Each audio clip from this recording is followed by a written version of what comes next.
नमस्कार, स्वागत है आप सभी का सी न्यूज भारत में। मैं हूं आपके साथ ज्योति श्रीवास्तव। जनवरी 2026 में यूजीसी द्वारा लागू किए गए इक्विटी रेगुलेशंस 2026 को लेकर राजनीतिक माहौल गरमाया हुआ है। आम आदमी पार्टी के नेता ने इन नियमों की निष्पक्षता पर सवाल उठाए हैं।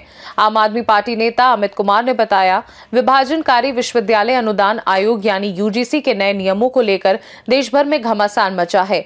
जहां एक तरफ सवर्ण समाज सड़कों पर है, वहीं विपक्षी दलों ने भी मोर्चा खोल दिया है।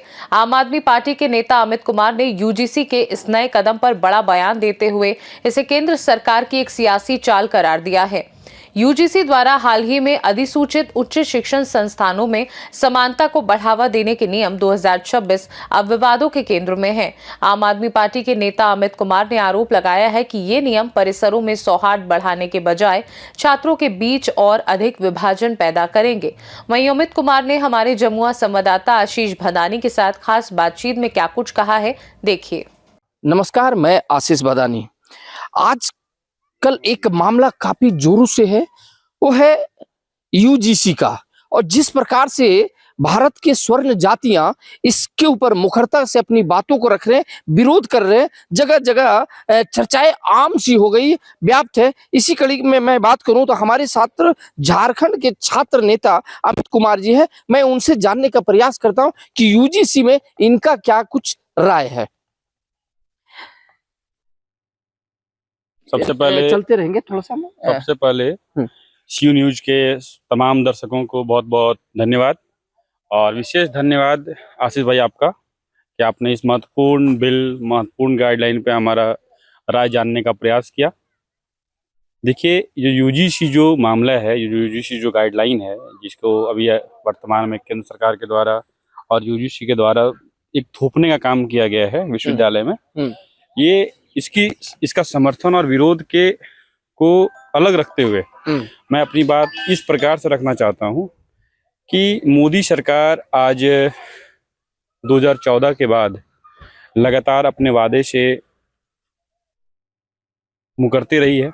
उन्होंने 2014 में वादा किया था छात्र युवाओं के वोट के भरोसे कि मैं प्रत्येक वर्ष 2 करोड़ रोजगार दूंगा। आज वो तो किसी को नहीं मिला। उन्होंने बोला कि भय मुक्त कैंपस हम लोग देंगे, विश्वविद्यालय को भय मुक्त बनाएंगे, विश्वविद्यालय का सेशन को हम लोग नियमित करेंगे, विश्वविद्यालय में जितने भी शिक्षक और शिक्षकोत्तर कर्मचारी जो रिक्त हैं, उनके जो पद हैं, उनको हम भरेंगे, एक अच्छा माहौल देंगे। लेकिन वो उन सभी चीज़ों में कहीं ना कहीं विफल रहे हैं। आप देखिएगा कि किस प्रकार से आज विश्वविद्यालय या फिर अन्य जो शिक्षण संस्थान है पूरे देश में, मेरे झारखंड में ही नहीं, क्योंकि मैं तो विश्वविद्यालय का छात्र अध्यक्ष भी रहा हूँ, आप देखिए कि किस प्रकार से सिर्फ और सिर्फ वहाँ पे एक डिग्री बांटने की जो दुकान है, वो विश्वविद्यालय को हम कह सकते हैं कि विश्वविद्यालय अब एक नवाचार और नए विचारों का केंद्र नहीं रहा, एक शोध का केंद्र नहीं रहा। अब जो है सो वो एक डिग्री बांटने का एक दुकान के रूप में स्थापित हो चुकी है। थोड़ा सा हम आपकी बातों को रोकेंगे, चूंकि मामला यूजीसी है और देखा जाए कि तमाम जो कोर वोटर माने जाते हैं भाजपा के हैं। ऐसे में यदि भाजपा का क्या इस जो यूजीसी का जो मतलब अभी मामला जोरों शोर, इससे क्या होगा? क्या भाजपा को नुकसान होने की संभावना है? देखिए, मैं बता दे रहा हूँ फिर से कि भाजपा जो है और जो इनके जो लोग हैं, वो औपनिवेशवाद जो है, हम लोग चूंकि इतिहास के सुधारती रहे हैं, आप समझ लीजिए कि अंग्रेजों का जो औपनिवेशिक जो नीति थी, बांटो और राज करो, उस नीति का अनुसरण कर रही है भाजपा। और इसमें कोई भी ऐसा नहीं, कुछ वैसा आश्चर्य करने वाली बात नहीं है भाजपा के लिए, क्योंकि भाजपा हमेशा से ये करते आई है। पहले हिंदू मुस्लिम के नाम पे, अब हिंदुओं में ही एक विभाजन कर रहा है वो, तो उससे बहुत ज़्यादा कुछ नहीं है। और देखिए, इसमें कोई व्याकुल होने की बात नहीं है। भाजपा को क्या है, अभी वर्तमान में ये यूजीसी बिल ला के एक टकराव पैदा कर रही है कैंपस में, और इनको कुछ ना कुछ फिर से अपने मित्र अडानी अंबानी को कुछ देना होगा, इसीलिए ये ऐसा कर रही है। सर, एक चीज और, जैसे आप जब यदि यूजीसी पर चर्चा कर रहे हैं तो देखा जाए निशिकांत दुबे खुद स्वर्ण नेता है, भाजपा के कद्दावर नेता है। ऐसे में उनके तरफ से अभी बात जो निकल के सामने आया वो तो यूजीसी के समर्थन में कर रहे हैं। तो क्या इस प्रकार के क्या आप लोगों में भी कोई टकरार की स्थिति है क्या? देखिए, वो हर मामले पे समर्थन करेंगे। उनके जब आका जो बोलेंगे वो उनका समर्थन नहीं करेंगे, किसका समर्थन करेंगे? आपको पता है कि देश में अभी किसकी शासन है? अब आप लोगों को लगता होगा कि गणतंत्र है, मतलब जनता का शासन होगा, ऐसा नहीं है। आज भी हम एक ईस्ट इंडिया कंपनी पूरे देश को गुलाम बना ली। आज वही उसको देखिए इस तरीके से ले सकते हैं कि आप समझिए, अभी वर्तमान में हम लोग बड़ा गांव गए थे और वहाँ पे जो अडानी इंटरप्राइज जो कोल खनन कर रही है, आप जाके कभी देखिए, आपको पता चल जाएगा कि कहाँ पे जनता का शासन है। ये पूरी तरीके से पूंजीपतियों के पॉकेट की सरकार है। तो सर इसमें वहाँ से जो क्या, आता है- इसमें जो यूजीसी मैं एक है, बात और इसमें ऐड करूंगा। हम्म।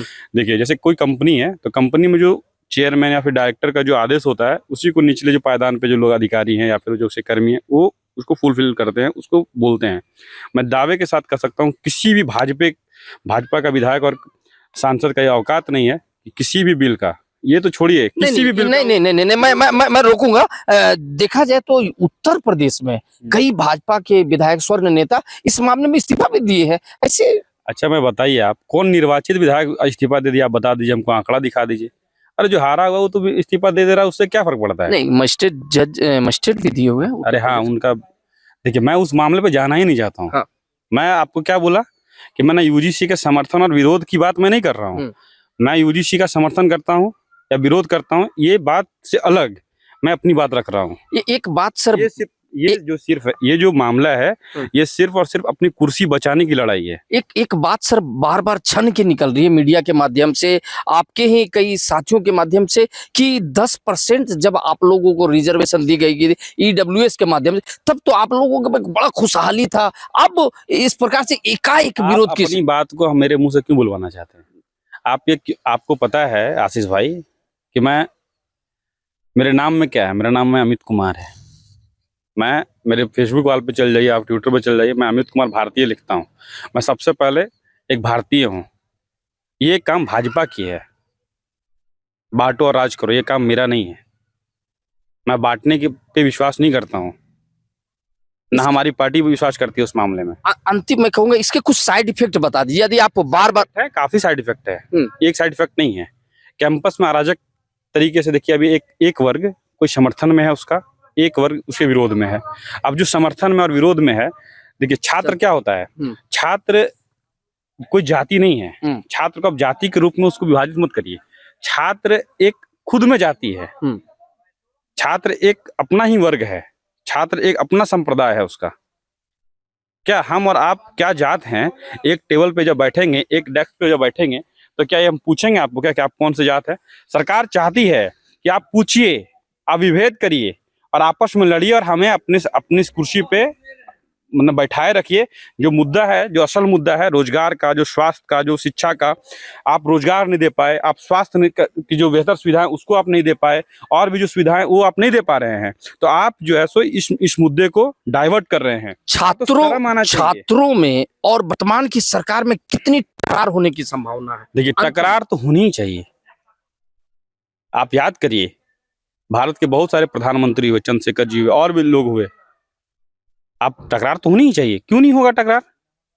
जब आप हमारी बात नहीं करिएगा, आप हमारे वोट से लेके मेरी वोट को लेके और आप हमें तोड़ने का प्रयास करिएगा, तो मोदी जी को तो ये समझना चाहिए, सरकार को समझनी चाहिए ये, और उनको समझना पड़ेगा कि आपके दिन अब लद गए हैं।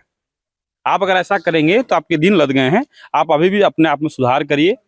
आपको जिस उम्मीद के साथ जो लाया गया, वो उम्मीद पे आप खरा उतरिए। चलिए, ये थे हमारे साथ छात्र नेता अमित कुमार। अब छात्रों में क्या विरोधाभास है, लेकिन स्वर्ण नेताओं का जिस प्रकार से विरोधाभास है, आगे क्या रणनीति बनती है, क्या कुछ करते हैं, ये देखने वाली बात होगी। मैं आशीष भदानी, सी न्यूज भारत, जमुआ।